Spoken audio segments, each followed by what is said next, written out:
Hey everyone, so today we're going to talk about disproportionate effects, i.e. doing things which have a disproportionate reward compared to the effort or the time that you placed.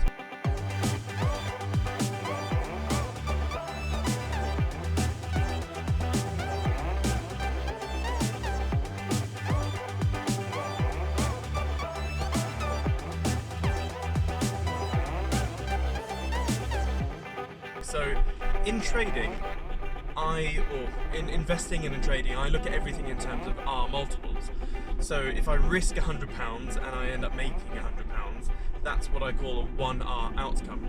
Or you risk 100 quid, you get 500 quid profit, well then that's a 5R outcome. And I don't only use R multiples just for trading and investing, I use it for time in general. So whether it's work or anything where there is a risk or a reward. So when you're looking at, let's say, business, I think you probably heard me talk about the 40,000 hour rule. So there's a rough rule of thumb which I've calculated. I mean, previous videos will explain that. But if you yourself put 40,000 hours of work into your own goal or business, you will eventually be able to semi-retire or even fully retire once you've put 40,000 hours of work into your business.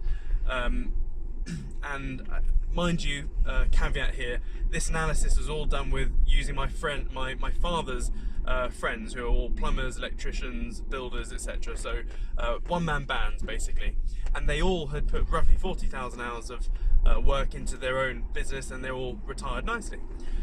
So with that in mind, how can you have disproportionate rewards compared to the effort or time that you place in your business or your money life? So a simple thing is systems.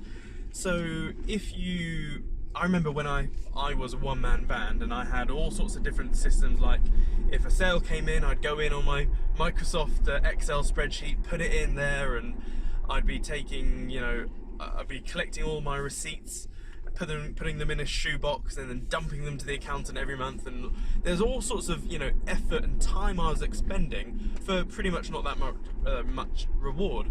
So tech and systems can replace things. So for example, let's take accounting. You can have a system called Receipt Bank. So you can simply take a photo using the app of whatever receipt. It then pings it to your online accounting software, and that all automatically does bank reconciliations, etc. So that is a little example of disproportionate reward compared to the effort, because it's saving me loads of time. I've gone one step further. I don't even do any of that myself, so I've got a team member that does all that for me. So that's one thing you could do. You could tap into the top of the funnel in terms of joint ventures, JVs. So let's say you are a business or of some sort, and you're going around getting, I don't know, let's say it's a B2B, so you're business to business, and you're going after each individual businesses, etc. Well, what you could do is, yes, still do the targeted approaches, but you could maybe try and find an organization or a person that controls a lot of businesses. So it could be, for example, finding a person who owns 20 fitness centers, etc.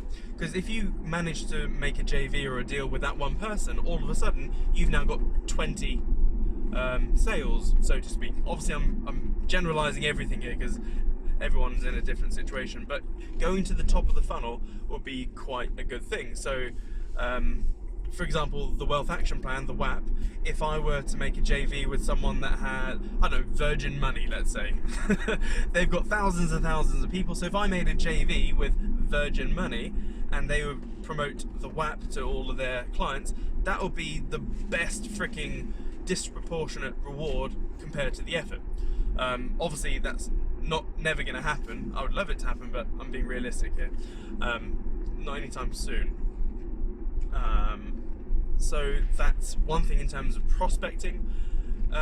Again, building a team, getting a staff member on board. So for example, I remember back as a one-man band, I was doing all the admin. I was doing all the forms of different admin, from emailing to responding to social media to freaking everything that comes with the admin of a business. So a good thing to do is recruit an admin person, that they can take off a lot of the things that you shouldn't be doing.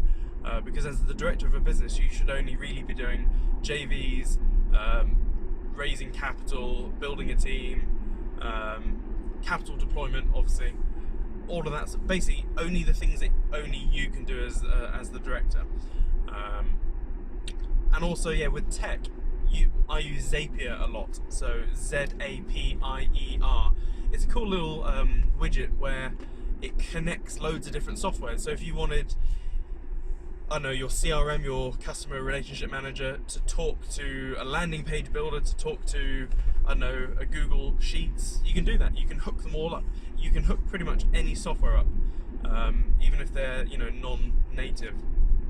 So yeah, always look at disproportionate rewards to disproportionate efforts. And when you're looking at all the millionaires and billionaires on the planet, that's all they do. That is how they became a billionaire. They've simply focused on doing the things that move the needle. Okay, so what I tend to do, I'm always beating myself up. Probably once every half an hour, every single day of my life. I know it's pretty sad, but it's subconscious now. At minimum once an hour, I'm going, is what I'm doing right now moving the needle? As in, will it make the boat go faster? Is there a disproportionate R multiple here, so to speak? And if there isn't, I'm like, what the I do that especially in things that I do repeatedly. So for instance, one of the things I'm still doing is managing all the bank accounts, etc. So we've got bank accounts, all the different businesses, and I'm the only person that has control of all the banks. And if I'm set up a new payee, etc., I'm still doing that shit. And that's something which I really need to let go of. However, I've been screwed royally in the past with letting go of, some of the important things. So I'm reluctant to give other people access to the bank account. So, but yeah, that's just a personal thing. So yeah, only focus on things that have a disproportionate reward to what you're doing. That's my little tip of the day. Hope it helps. Toodles.